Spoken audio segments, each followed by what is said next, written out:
Hola, hola, buenos días. ¿Cómo están, letrópatas, queridos locos por las letras? Bienvenidos un martes más a un episodio en el que abordaremos una lectura, en este caso, Vikingos. Aquí dice Adrián Curiel Rivera, el autor de este libro, que los verdaderos descubridores de América, mucho que hablar también de esa frase. Es una publicación de Lectonum, tiene unas 100 páginas y es un libro que se disfruta muchísimo porque habla de unos personajes que solemos admirar muchísimo y que últimamente han tenido como una atención espectacular en todos los medios a partir de la ficción, en literatura, en el cine, en teatro, en fin, un montón de manifestaciones artísticas. Y este libro un poco viene a aportar esa visión sobre los vikingos. Me gusta mucho porque habla de las tradiciones, siempre se puede hablar muchísimo. Este libro podía haber ocupado, en lugar de 100 páginas, podía haber ocupado 1000, porque de las tradiciones y de cómo eran y de cómo se relacionaban con los pueblos, pues con los que se topaban por el camino, grandes exploradores, grandes navegantes, y bueno, pues tienen una fama de ser hasta salvajes. Yo he oído mucho el uso de la palabra vikingo como algo como para una persona que es tosca, que es ruda, que es casi sin modales. Vamos a hablar un poquito de si es cierto todo esto o qué hay de verdad, o qué descubrió Adrián también. Adrián, que es un abogado, que se doctoró, aquí tengo parte de su currículum, no crean, se doctoró en literatura española e hispanoamericana en Madrid, pero estudió ciencias sociales en la UNAM, así que hoy nos habla, no, ciencias sociales no, que fue o es el director del Centro Peninsular en Humanidades y en Ciencias Sociales en la UNAM en Mérida. También ahora nos hablará un poquito de eso, pero es narrador, es ensayista, es crítico literario y es escritor, así que hemos tenido a varios abogados aquí en Letrópatas que se han dedicado a escribir cosas de ficción. Bueno, pues aquí tenemos a Adrián, que es un exponente de ellos. Sin más ni más, veo que ya se han estado acá uniendo mucha gente. Muchísimas gracias por toda su compañía, sobre todo acá. Recuerden que pueden hacer preguntas, que pueden aportar comentarios, los iremos leyendo a medida que vayan surgiendo o al final. Y pues vamos a hablar con Adrián, vamos a buscar a Adrián, que estará ya listo porque ya estaba listo. Y para poder hablar con él y que nos cuente un poquito esta hazaña de escribir este libro. Tiene varias publicaciones, muchas son académicas, pero también varias de novela. ¿Cómo estás, Adrián? Bienvenido. ¿Qué tal, Laura? ¿Cómo te va? Qué Pues gusto aquí saludarte. feliz de hablar contigo, de tenerte aquí en Letrópatas y que nos traigas a esta cultura tan fascinante que no sé por qué nos atrae tanto. Mi primera pregunta, Adrián, es un poquito que nos hables del contexto, cómo llegaron los vikingos a ti y cómo fue emprender esta idea de escribir este libro. Sí, cómo no. Pues mira, la idea parte de mi fascinación desde niño por los cómics. Me gustaba mucho Asterix y Obelix, o Asterix y Obelix, como también se los conoce, y me encontré con un episodio que hablaba de los normandos, que eran los hombres que llegaban del norte y que eran incluso más salvajes y terribles que los galos que habían resistido las fuerzas del Imperio Romano. Y me apasionó tanto el tema que empecé a indagar sobre los vikingos en una primera etapa en la infancia. Son estos temas, como bien dices, que a prácticamente todo el mundo les gusta, como los piratas, como los viajes espaciales. Los vikingos tienen en sí mismos una poder de seducción muy importante. Posteriormente estaba en Madrid, estaba estudiando un doctorado que luego abandoné para irme a otro doctorado en letras, pero era un doctorado en historia del derecho. Y tenía mucho tiempo para leer y me empecé a adentrar en el mundo de los escandinavos y en el mundo de sus hazañas como navegantes, como guerreros, y descubrí muchas cosas interesantes. Las instituciones tan avanzadas que tenían, ¿no? Una asamblea deliberativa, medidas de política social que ahora consideraríamos hasta feministas. Por ejemplo, las mujeres podían repudiar unilateralmente al marido solamente porque no se sintieran a gusto, sin mayor alegación. Y por otro lado, instituciones también muy salvajes como la ley del talión o las ordalías, ¿no? Que, por ejemplo, arrojaban a un hombre en un saco con un gato al mar, y si lograba salirse, pues es que era inocente, y si no lo conseguía, que era lo más probable, es que era culpable, ¿no? Pero bueno, eso no los distinguía mucho de otros grupos étnicos o tribus del medievo, pero fue ahí cuando empezó realmente a entusiasmarme mucho la idea de escribir sobre ellos, y sobre todo a raíz del descubrimiento de dos sagas que fueron escritas por monjes islandeses a partir de la tradición oral en el siglo XIII, que hablaban específicamente de la llegada de un grupo de noruegos al norte de nuestro continente americano. Entonces había ahí algo como que no encajaba, porque la versión oficial de la historia es que Colón fue quien descubre América, y luego otros navegantes europeos, otros que incluso no logran circunnavegaciones como Magallanes o Francis Drake, pero me empezó a intrigar mucho eso, y fui descubriendo cosas muy interesantes. Por ejemplo, que los monjes que habían recuperado estas sagas imprimían a su versión un mensaje catequizador, porque históricamente estamos en el tránsito también entre el paganismo y el cristianismo.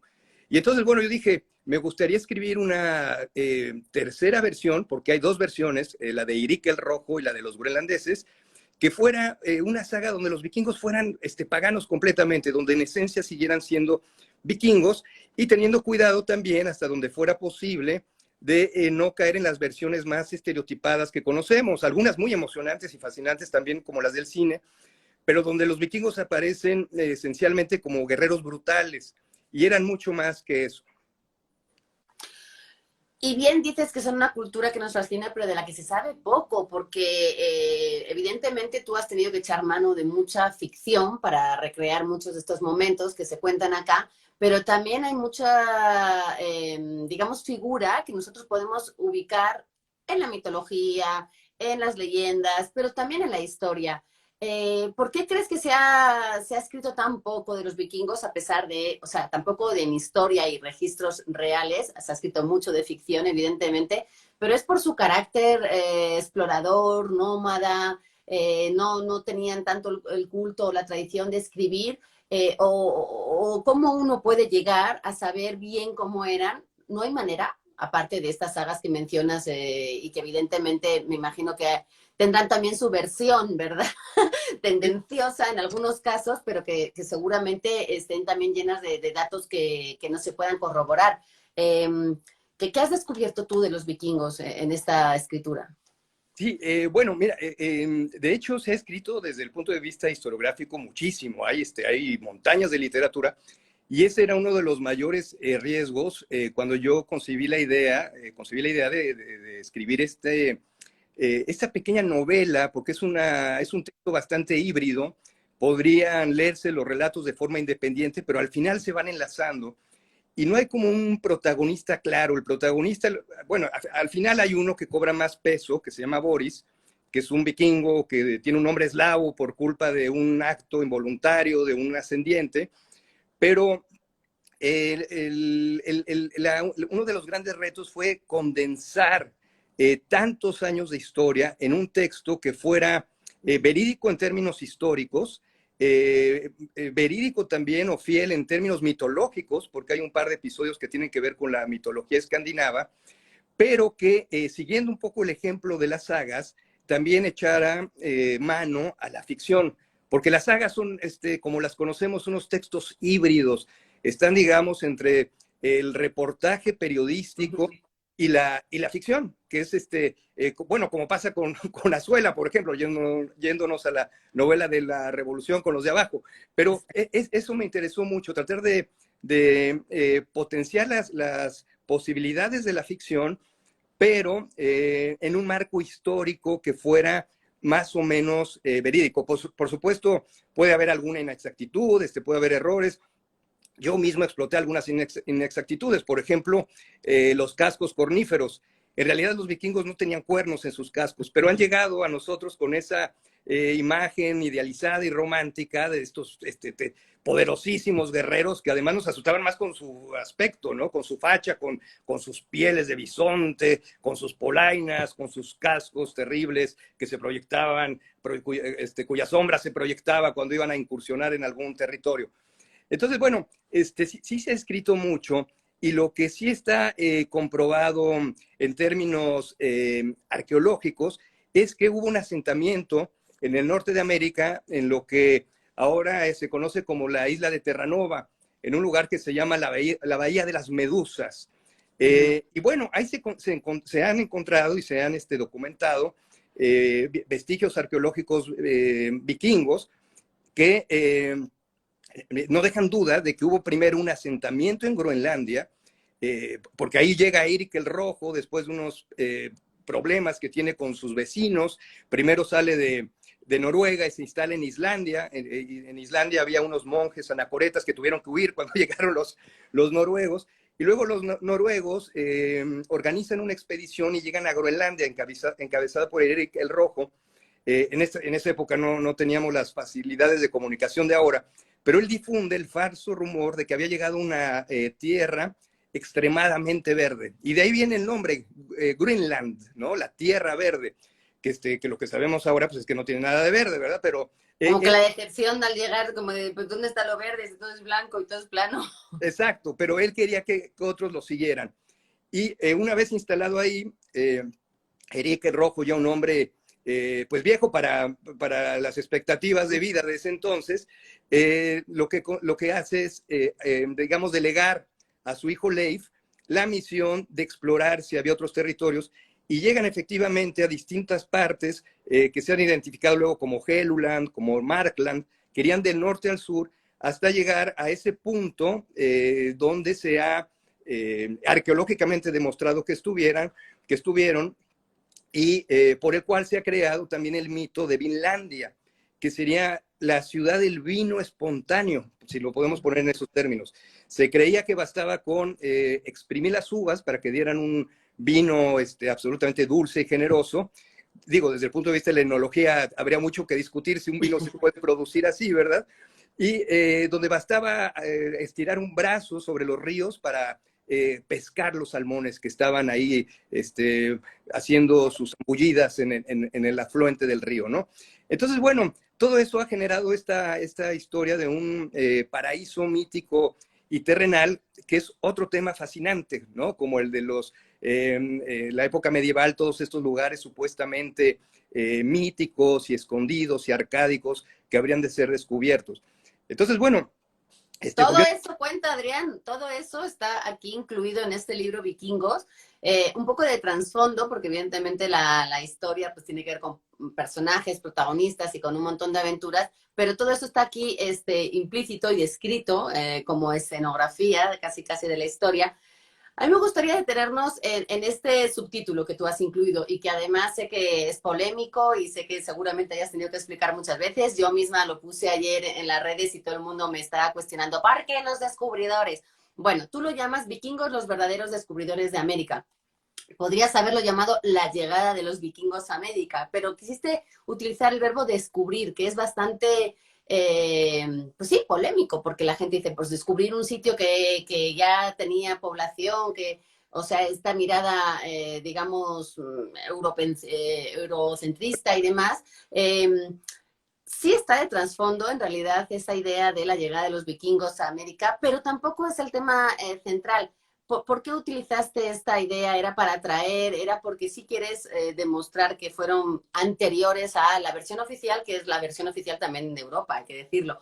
Pero ¿por qué ese subtítulo? Y ahora es el momento de que tú lo defiendas delante de todo el mundo que estuvo ahí pidiendo esa explicación.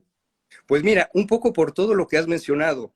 Sé que es un título controversial que responde a una visión eurocentrista, que por qué va a descubrir a alguien algo que ya estaba. Los propios vikingos entraron en contacto con las tribus algonquinas, que son descritas en las sagas como los Skralinger, la gente que grita. Entonces, debo decir que además que este libro es una segunda edición de una primera que apareció en el 2012. Entonces, me pareció interesante añadir ese subtítulo precisamente porque propicia esta polémica, ¿no? Y hay muchas otras versiones, hay quien me ha dicho que estoy completamente equivocado, que los fenicios llegaron antes, que, en fin, y es muy apasionante. También veí por ahí un comentario que decía que era irrelevante todo este asunto. Es irrelevante y no, porque depende de qué lado y de qué visión de la historia nos situemos. Lo que es verdad es que hubo un proceso de descubrimiento desde Europa hacia nosotros, que se creó un nuevo mundo, que hubo después una conquista y después una colonia. Los vikingos llegaron acá, pero no alcanzaron a ser colonizadores ni conquistadores. Incluso fueron más bien bastante amigables con las tribus algonquinas. Tuvieron pactos, alianzas, incluso hicieron comercio y hasta hubo ahí amores. Hay un amor que está recuperado y ficcionalizado en mi saga, pero que también está anunciado de alguna manera en las sagas de los islandeses, de Erik el Rojo y de los groenlandeses, o sea, recuperadas por los monjes islandeses. Entonces me pareció interesante, también como gancho publicitario, debo decirle, entrarle a la polémica. Poner este título porque además estamos en un momento, muy interesante, donde la significación misma de los monumentos está siendo cuestionada. También en una visión que a veces es muy justa, pero a veces es muy retrógrada, porque aplicar retroactivamente un valor de la contemporaneidad es siempre también reescribir una historia desde un prejuicio, desde mi punto de vista. Entonces, eso tiene que ver también con toda la polémica y las filias y fobias que nos produce, otorgarle cierta categoría o no, cierto valor o no a un personaje histórico como Colón, que ha sido señalado de genocida, por ejemplo. Y sí, probablemente lo haya sido, pero eso no le quita su peso histórico y la importancia de lo que ocurrió con Colón.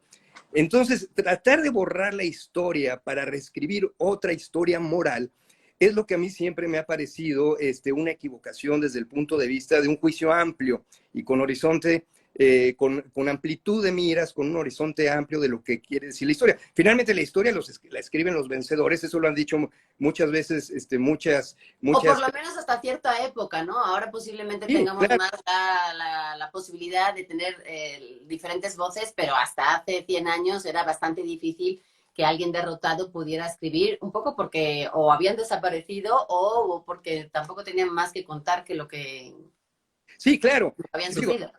Todo es enjuiciable, todo puede ser censurable. Claro que ahora hay muchísima información y uno puede situarse desde muchas perspectivas y desde muchos enfoques. En sí mismo no hay algo que sea bueno o malo en la historia, o sea, ocurre. Y la historia, como pasa en nuestra cotidianidad, está plagada de injusticias, de mezquindades, de atropellos y también de gestas y de hechos sorprendentes, como pasa hoy en día. Realmente no estamos muy lejos del medioevo, estamos más tecnificados, pero la barbarie... Aspecto seguro. No Oye, Adrián, pero además tú hablas, hablabas antes de cómo se llaman los vecinos, mencionas por supuesto a daneses, a noruegos, a suecos, etcétera, pero a mí me llamó mucho la atención y creo que eso también está poco explorado, cómo es conocer a una cultura totalmente diferente a la tuya, cómo es llegar sí, claro que tienes este ímpetu de defenderte, de desconfiar, de atacar a veces, pero también es de observar o de intercambiar, porque pues uno está obligado casi a hacer acuerdos con esas personas que se topan, porque tú eres el que acabas de llegar, porque no sabes dónde estás, porque te falta comida, porque te falta agua, lo que sea. Y ese encuentro entre dos culturas también tiene como momentos entrañables. Y creo que aquí hay parte de eso también, de cuando los que gritan, ¿no? Cómo te molestan, pero a la vez cómo los observas, cómo estás pendiente de ellos, cómo haces trueques, a veces a favor, a veces en contra, otras veces es como, ya sé que me estás engañando, pero igual a mí me conviene por lo que sea. Esa parte a mí me pareció muy, muy, muy, muy mágica en este libro. Sí, me parece que es que nos podemos muy fácilmente ver reflejados, por ejemplo, en la cultura de los vikingos. Parece que está muy lejos, parece que no tiene nada que ver, pero al final hablamos de problemas humanos, de todos estos que has señalado, de cómo alguien que no necesita ser descubierto porque ahí vive, pero quizá que tampoco tenga conciencia de que haya otros lugares, de repente se ve ante la presencia de unos extraños con una actitud ambigua, con una conducta no clara, entre amenazante y entre amistosa, entre cordial, que es lo que podría pasar con nosotros, con nuestros vecinos en la calle, digamos, ¿no? O con el de al lado de otra cuadra. Entonces, a mí me interesó mucho tratar de hacer una historia de los vikingos pero no digamos desde lo más general de sus gestas, sino desde la cotidianidad, una cotidianidad pero transhistórica, porque son muchas generaciones las que aparecen en el texto en muy pocas páginas. Pero tiene que ver con toda nuestra capacidad de relacionarnos con el otro y de entender al otro y de la resistencia hacia el otro y de la beligerancia hacia el otro y de cómo el otro nos pone ante el espejo de nuestros propios miedos. Y creo que todo eso está también en el libro. Y como tú dices, uno podría imaginar pues, que tiene que ver un latinoamericano, un mexicano con un noruego, con un sueco, con un danés. Estamos en las antípodas culturales y socioeconómicas. Pero luego uno descubre que no, que hay problemas que son bastante universales y humanos y que nos atañen a todos. Y sobre todo que si uno está ahora escuchando mucho el nombre de Loki, pues que también sepa todas estas otras cosas que ocurrieron con Loki, un personaje que ha trascendido en la historia como un personaje villano, malo, pero bueno, que también tenía sus partes humanas, porque yo veo mucho de esa humanidad, sobre todo en la parte de los dioses. Cuando tú hablas de los dioses de la mitología y de esta contraste entre lo pagano y lo sagrado, pues también veo que hay mucha humanización, ¿no? Te permites incluso toques de humor cuando dices, por Dios, ¿no? ¿Cómo un Dios va a decir por Dios, ¿no? Sí, sí, son ellos. Entonces, como guiños que tú haces para un poco presentarnos esta cultura, que como decías, tiene mucho de avanzado quizás para la época, tú que eres abogada además, pues tienes otra lectura de todas esas normas y leyes y convivencias. Tú hablabas un poco de ese feminismo, de cuando las mujeres podían repudiar al hombre, al marido y demás, pero también hay mucho machismo. Hay esta parte de que las esclavas tengan que morir y ser enterradas con la persona que había muerto, o las violaciones, o una cantidad de gestos que en ese momento eran normales, evidentemente, pero que poco a poco la historia se ha ido dando cuenta que pues que igual sí necesitábamos ahí levantar un poco la mano. Yo no sé hasta qué punto hemos mejorado al 100% en esas cosas, sí ha habido mejoras, pero te permites también guiños como decir que cuando ves al embajador, que no sabes por qué le llaman embajador si es mujer y deberían decirle embajadora. Yo ahí también vislumbré un guiño de feminismo o de conversaciones que se están llevando hoy a cabo. Esta manera de ver con lo que se dice las gafas del siglo XXI aspectos que sucedieron en el siglo IX, también es un poco injusto, ¿no? A veces o también es una manera de revelar lo mal que estaban las cosas ahí y cómo estamos avanzando, o las cosas por las que hay que seguir luchando. ¿Crees que también es una oportunidad para hacerlo? Sí, sin lugar a dudas. Y coincido con todo lo que has señalado. Había, por ejemplo, una política muy feminista dentro de la propia sociedad vikinga, pero con los extranjeros, con las esclavas extranjeras, pues el trato era brutal y absolutamente pues, bárbaro, ¿no? Pero en una concepción también mitológica donde se consideraba que era un honor para la esclava morir con el guerrero, ¿no? Uh-huh. Bueno, Afortunadamente, la pues, esclava se propone, ¿no? Como voluntaria. sí, sí, sí, y bueno, y se arrepienten en un episodio del libro que luego se arrepienten, ¿no? Y hay una especie como de vikinga gigantesca que se llama Sueño Traslaticio, que es la encargada de ejecutar a la esclava. Y sí, por supuesto, no era una sociedad, tampoco estoy diciendo eso, que fuera una sociedad perfecta bajo ningún concepto, ni actual, ni pretérito. Pero lo que también mencionas, lo de las gafas del siglo XXI, que creo que he tratado también subrayar esa idea, ¿no? Hay que situarse en el contexto histórico y en los valores de la época, porque si no, insisto, se hace una lectura muy distorsionada y muy estrecha de lo que fueron las cosas y de fenómenos que sucedieron antes. No porque sean correctos ni porque hayan sido buenos. De hecho, pueden ser absolutamente brutales y escandalizarnos en muchos sentidos, ¿no? Uh-huh. Pero esas gafas, desde la moralidad, desde una supuesta moralidad, porque además hay muchas moralidades enfrentadas. Entonces, creer que se tiene la moralidad y la razón absoluta, pues no difiere mucho de pues de un Torquemada, ¿no? Que pensaba que a los quemaba porque tenía razón. Entonces hay que tener mucho cuidado y detenerse mucho en los matices, me parece, ¿no? Porque casi cualquier cosa que suscite polémica, y perdón la banalidad del comentario, desde qué café es mejor, el de Sambors o el del Vips, que vi una discusión al respecto en Twitter y no podía creerlo, la furia que eso provocaba.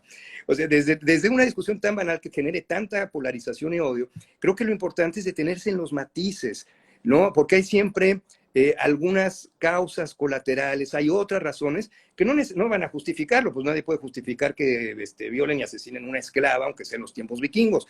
Pero de ahí hacer una valorización desde nuestra contemporaneidad, pues es distinto, ¿no? Entonces, yo creo que sí, hay que tratar de entender la historia desde su propia realidad histórica, su Sí, propio porque contexto. se les toma como salvajes, pero ¿quién no lo era bajo ese punto de vista en esa época, ¿no? Yo creo que todas las culturas en ese momento hacían actos que hoy serían considerados muy salvajes, muy injustos y muy discriminadores. Sin embargo, hay historias de amor también. Tú antes mencionabas un poco el trasfondo y hay como dos o tres en las que pues se ve que el amor termina triunfando o uno quiere aventarse a pesar de las contradicciones o de las consecuencias que eso pueda tener para la cultura, para los pueblos, para incluso las guerras. Pero el amor es el amor y aquí hay por lo menos dos historias donde el amor pues vence y hace que los enamorados tengan que sacrificar cosas o arriesgarse incluso a contradecir un poco sus tradiciones. Están dichos un poco de refilón. Yo decía al principio que este libro tiene 100 páginas, pero podía haber ocupado 1000. ¿Cómo fue para ti seleccionar el tipo de información que querías? Porque en las tradiciones te podías haber detenido pues páginas y páginas. Y sin embargo, creo que hiciste una selección muy buena para quedarse picados y para que cada página nos dejara como todo un mundo de imaginación, de ganas de curiosear, de ganas de imaginar, ¿no? Por dónde seguiría incluso la historia. ¿Por qué elegiste este orden, estos brincos, porque también hay brincos, y estas pinceladas que dejan muy abierta la interpretación del lector? Sí, bueno, y por cierto, se me olvidó también mencionar algo que habías comentado también, y es el papel de Loki, ¿no? Que sí, que efectivamente las versiones cinematográficas más estereotipadas, pues nos lo presentan como un villano redomado, incapaz de sentir ninguna empatía. Pero en la mitología es todo lo contrario, es quizá uno de los dioses más interesantes y más sensibles. Siempre en este conflicto con Odín, siempre en este conflicto con Thor, con los poderosos, con la jerarquía, consciente de que debe obedecer y al mismo tiempo pues dispuesto a rebelarse, ¿no? Como cuando manda una flecha de muérdago que da en el corazón de Balder, que era un dios completamente protegido, como una especie de Aquiles, solamente tenía un talón y era el muérdago, y Loki convence a un ciego en un banquete para que dispare una flecha en un supuesto torneo y acaba matando a su hermano, ¿no? Pero pues es un personaje fascinante y tiene que ver también con Boris, que es el que protagoniza una historia de amor con una Skralinger. Y que tiene esas dudas, y que tiene esas dudas de si debe obedecer los modelos y las pautas y los paradigmas que le impone esa pequeña sociedad de vikingos asentados en América, o si debe de seguir sus instintos y lo que el corazón y el cerebro le dictan, que van por otro camino. Y sí, efectivamente, este libro pudo haber tenido 2000 páginas, 3000 páginas, 4000 páginas. Yo sabía que era uno de los grandes riesgos incurrir en la novela histórica tradicional, con múltiples episodios secundarios, con descripciones muy dilatadas. Y bueno, debo decirte algo, el texto en realidad surgió junto a mi primer novela, que se titula Bogavante, que es una novela que se publicó en España en el 2000, luego conoció una reedición en México en el 2008, que narra la historia de un pintor que está obsesionado con las sagas vikingas. Y específicamente con estas dos, la de Erik el Rojo y la de los groenlandeses, y él trata de ser un vikingo moderno, y lo único que cosecha son derrotas en su cotidianidad. Y él descubre una tercera saga, que es esta saga. Desde ahí surgió la idea, y cuando el texto finalmente ya estaba pues redondo desde mi punto de vista, me di cuenta que eran dos novelas yuxtapuestas y que no podían funcionar, porque una era sobre la contemporaneidad de finales del siglo XX y otra era un texto medieval. Entonces, la solución que se me ocurrió técnica fue incluir un apartado de esta saga, pero el texto completo quedó inédito hasta el 2012.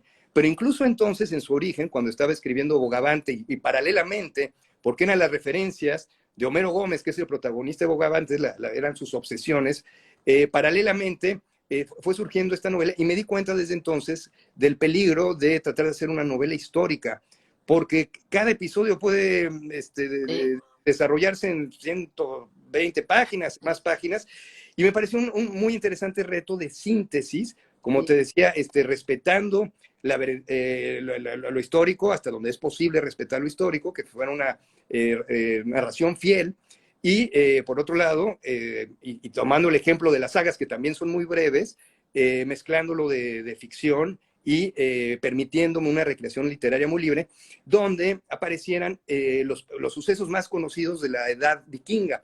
Por ejemplo, el asalto a Lindisfarne en tierras británicas, el asalto a París, la guerra con los moros, que pierden, por cierto, en Sevilla, después de que los vikingos pensaban que habían derrotado a los moros y se dedican a noches de francachela. Los moros se encierran en la Medina y después irrumpen con sus tropeles y despedazan a los vikingos, y los vikingos se dan cuenta de que habían encontrado a un enemigo a su altura. Entonces hay muchos episodios muy fascinantes, pero hay unos cuantos que sí marcan, digamos, el poderío de esas tribus en la historia de Europa, en la historia medieval de Europa.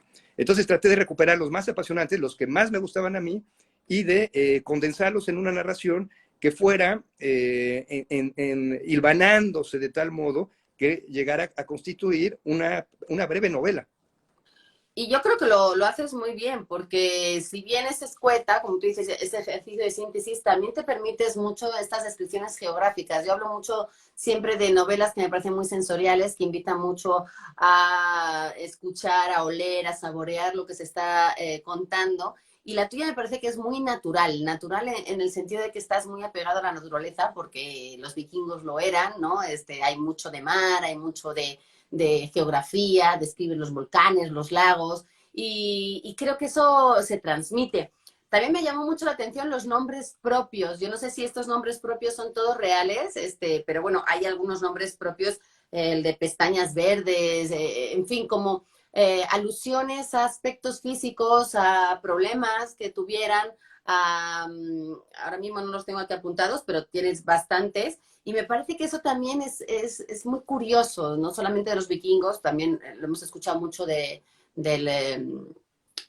los indios, por ejemplo, de los cherokees y de los sioux, ¿no? Cómo tenían todos estos nombres que apelaban un poco a condiciones físicas, a descripciones, pero que estaban ahí, ¿no? En el propio apodo, si se quiere decir así. Cuéntanos un poquito de esos nombres que a mí me hicieron reír muchísimo. Sí, bueno, efectivamente en la saga se describen a estos personajes y se los caracteriza mucho por algún distintivo físico o de su temperamento. Por ejemplo, tenemos a Harald Diente Azul, de donde por cierto viene el Bluetooth, de ahí viene, de su nombre. Esta tecnología que utilizamos diariamente tiene un origen. Y yo me permití la libertad, por ejemplo, con Torquel Pestañas Verdes. Me pareció muy tierno que hubiera un guerrero que fuera muy arrojado, pero al mismo tiempo muy sensible, y que tuviera un problema, pues que uno no imaginaría que tuviera un guerrero, que es conjuntivitis, y que eso provocara tales tribulaciones y tales contratiempos, y entonces lo conocían como Torquel Pestañas Verdes, porque se le pegaban las lagañas o legañas en las pestañas, y de ahí viene ese mote. Entonces escribí al modo de la saga, caracterizando también a los personajes a partir de una nota singular de su aspecto o de su temperamento. Y mira, y la relación con la naturaleza creo que también está un poco en mis propias preferencias. A mí Ujú. me gusta mucho el mar, me gustan mucho los bosques, las caminatas, y me parecía también muy natural, porque de alguna manera era yo el que estaba ahí, de alguna manera era yo el que también podía, creando una ficción, vivir esas vidas paralelas que nos permite la fabulación y la imaginación. Entonces me resultó muy natural y bueno, me sigue pareciendo asombroso su tecnología marítima, ¿no? Sí. La capacidad con unas embarcaciones que pues ahora parecerían muy frágiles de surcar océanos y de navegar y sin todos los aparatos de orientación que ahora conocemos, ¿no? Que era más bien a ojo, con muy pocas herramientas de navegación y con resultados pues prodigiosos. Hablemos ahora un poquito de la técnica sobre todo la narrativa, porque tú eliges en estos capítulos, que son capítulos cortos, de estos flashazos, ¿no? Que haces en la historia y que vas y vienes y brincas y sacas ahí personajes, pero también utilizas diferentes voces narrativas, no siempre es la misma la que cuenta la historia, evidentemente porque, entre otras cosas, hay cambios de tiempo y de espacio, pero al principio, que es una cosa que te desconcierta un poco diciendo, ahora quién está hablando, luego resulta muy atractivo porque te permiten no desengancharte nunca, es decir, siempre estás como atento a quién está contando ahora la historia, ver un poco qué matices le mete ese otro narrador que no es el mismo del capítulo anterior y cómo también se fijan cosas diferentes. Creo que eso es un acierto y eso es una virtud, que tú tienes aquí una habilidad para contarnos la historia con ese narrador, con otras características diferentes a las que tenía el narrador en el capítulo anterior. ¿Cómo fue esa decisión de contar esta historia a tantas voces? Sí, pues mira, me imaginé la historia de los vikingos como un poliedro. Entonces, cada arista aterrizaba en su centro, pero era distinta.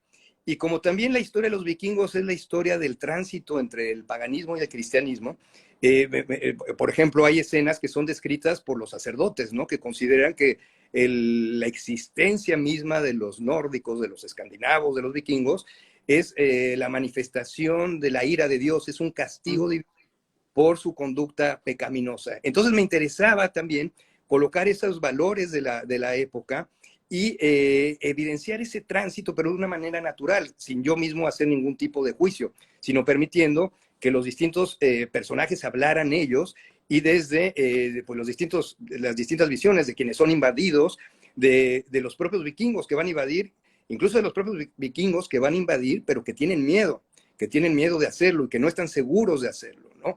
Y así me lo imaginé como un poliedro y en el entendido de que paradójicamente, para describir tantos años de historia de manera ficcional y convincente, habría que hacer una síntesis, insisto, poliédrica, pero finalmente una síntesis muy condensada, donde aparecieran como los momentos estelares de lo que se ha llamado la edad vikinga, que va, digamos, del siglo VIII más o menos al siglo XI o XII.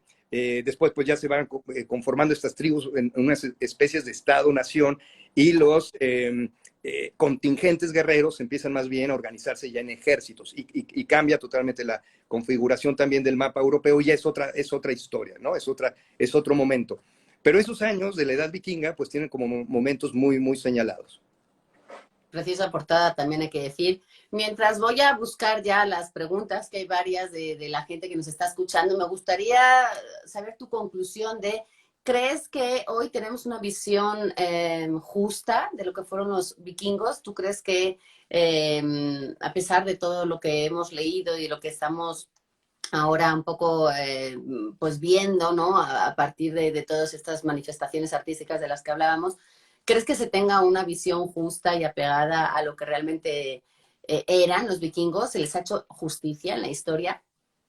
Bueno, mira, yo creo que en general se tiene una visión o se los imagina de una manera bastante estereotipada, ¿no? Como un pueblo destructor y belicoso, o como un conjunto de pueblos muy belicosos, muy aguerridos, muy apabullantes, muy poco considerados. Pero bueno, en el contexto histórico de la época, pues había muchas otras tribus y muchos otros grupos étnicos que eran También exactamente igual. lo mismo, ¿no? Pero el cine no les ha hecho un gran favor en el sentido de apegarse estrictamente a lo que fueron, porque están demasiado, insisto, estereotipados, pero eso tampoco les resta interés. Y yo creo que lo que puede hacer quien está interesado en estas cosas es leer todo, o sea, ver y leer los cómics, la serie de Netflix, las películas de Marvel, que son un poco, para mí, un poco más difíciles de tolerar. O sea, ver a junto a Hulk, para despedazar a los gigantes en el Ragnarok, a mí me cuesta un poco de trabajo imaginarlo, sobre todo porque pues Hulk no tiene nada que ver con la mitología escandinava. Pero no creo que se les haya hecho tampoco injusticia, creo que es un pueblo del que se conocen rasgos bastante importantes y de los que se podría saber mucho más, de los que se podría saber mucho más en su cotidianidad, en sus instituciones, en los valores que tenían en esa época, y sobre todo en esto que te comentaba hace rato, ¿no? En lo que nos reflejan, en lo que pueden ser espejo para nosotros, para nuestras sociedades actuales. Y me parece muy interesante eso. Aquí, Gino, bueno, hay un montón de saludos, por supuesto, Clau de la Garza, Norma, también hay Bautista, estaba Raquel Zárate, a que quiere saludar, por supuesto. Y Gino CR18 dice que es hermosa la ilustración de la portada y su diseño. Yo quisiera leer que aquí en los créditos dice que la portada es de Angélica Carmona Bistrain y la imagen es de Shutterstock. Entonces, es bueno, digamos que es una base de datos que tiene ahí con fotos. Quiero llegar a una pregunta que había, dice el mismo Gino CR18. ¿Qué recomendaciones nos darías a quienes nos interese acercarnos a las mitologías ajenas a nuestra cultura? Pues leer otras mitologías, por supuesto. Yo recomendaría mucho las sagas, recomendaría mucho a Snorri Sturluson, que es un escaldo del siglo XIII, un monje también islandés, que escribió una cosa que se llama Edda Mayor y otra que se llama Edda Menor. Y la Edda Menor es una presentación de la mitología nórdica desde una óptica cristiana, pero habla de los principales de los personajes y protagonistas de la mitología escandinava. Es un texto muy breve, muy bonito de leer, no fácil, porque está lleno de metáforas, y es un texto que, por ejemplo, fascinaba a Borges, lo enloquecía, la Edda Menor de Snorri Sturluson. Se consigue muy fácilmente, está publicado en Alianza Editorial. Yo empezaría por ahí. Y luego hay muchas compilaciones de mitologías específicamente escandinava o de distintos lugares del mundo, que incluye otras orientales, del norte de Europa, germanas también. Así que hay mucho material que es muy fácil de conseguir y de Y acceder. como que unas te llevan a otras, ¿no? Una vez que empiezas como a ver las referencias. Hay muchos foros en internet, en un montón de clubes de lectura y de foros que se hacen con comunidades de lectores, en los que ellos mismos van como recomendando y de ahí salen títulos y van brincando. Y yo pues, concuerdo contigo, Adrián, hay que leerlo todo, porque pues ahí es donde uno va empezando a ver por dónde quiere seguirle. Julie Patti Rivera dice, extraordinaria vena del escritor. Un escritor, un placer escucharlo, felicidades al autor. Ojalá en otra oportunidad se pudieran abordar otras de sus obras, pues claro que sí, ahora nos mencionó un par, Adrián, pero vamos a ver más. Aquí dice José República 117, si les gusta la historia, los cómics y los vikingos, como Adrián, estaría genial que hablaran de Vinland Saga, un manga de Makoto Yukimura que habla sobre el peso de la venganza desde la veracidad, y ahí se te queda, creo que dices histórica, no sé qué significa ese HI, pero creo que es eso. ¿Tú conoces ese título? No, no lo conozco, pero agradezco la recomendación y lo buscaré, por supuesto. Ven como todos empezamos a hablar de los vikingos y empiezan a salir recomendaciones. Sí, Pues, además, pues aquí está, Vikingos, esta propuesta para que ustedes adentren en este mundo fascinante, de esta cultura fascinante también, Adrián Curiel Rivera, que los llama los verdaderos descubridores de América. Éntrenle a la polémica, éntrenle a opinar sobre el tema. Es una publicación de Lectorum. ¿Y dónde se consigue, Adrián? pues mira, yo lo he visto en muchas librerías, lo he visto en Sanborns, lo he visto en Gandhi, lo he visto en El Sótano, y también en la página web de Lectorum se puede conseguir muy fácilmente. Hay otra obra reciente ahí que se titula Amores Veganos, es un texto que apareció en el 2021, son relatos que tienen como hilo conductor la península de Yucatán. Todos ocurren en la península de Yucatán. Incluso hay un cuento de piratas del siglo XIX, pero que ocurre en la península de Yucatán. Y es otro libro que se consigue en Lectorum, porque también lo editaron ellos. Pues ya saben, esto es Vikingos. Algo más con lo que nos quieras despedir, con lo que nos quieras invitar, no solo a la lectura de este libro, sino a acercarnos al mundo de los vikingos, querida Adrián. Sí, bueno, pues en primer lugar, reiterarte mi agradecimiento y a quienes nos ven. Ha sido una conversación muy agradable, muy plácida, de verdad le agradezco muchísimo. Y bueno, hay que leer todo lo que uno tenga interés en leer, ¿no? Ahora mismo recuerdo una de mis primeras lecturas sobre los vikingos, que es de un escandinavo especialista que se llama, este nombre es muy difícil de olvidar, Magnusson. Y bueno, y es un librazo, lo recomiendo ampliamente para empezar a leer sobre los vikingos. Pues ahí tienen, Vikingos de Adrián Curiel Rivera. Muchísimas gracias por acercarnos a este mundo siempre atractivo y siempre lleno de aristas en las que pensar. Y bueno, pues esperamos tu próximo libro, tu próxima publicación, más presentaciones. Y agradecemos efectivamente a todos los letrópatas que han estado hoy conectados con nosotros. Recuerden que esta charla, si empezaron tarde, se queda colgada aquí en Instagram, pero también en YouTube, en el canal de Laura García Arroyo, para que puedan repasar los títulos que ha dicho Adrián y bueno, pues si ustedes se conectaron tarde, pues que puedan empezar desde el inicio.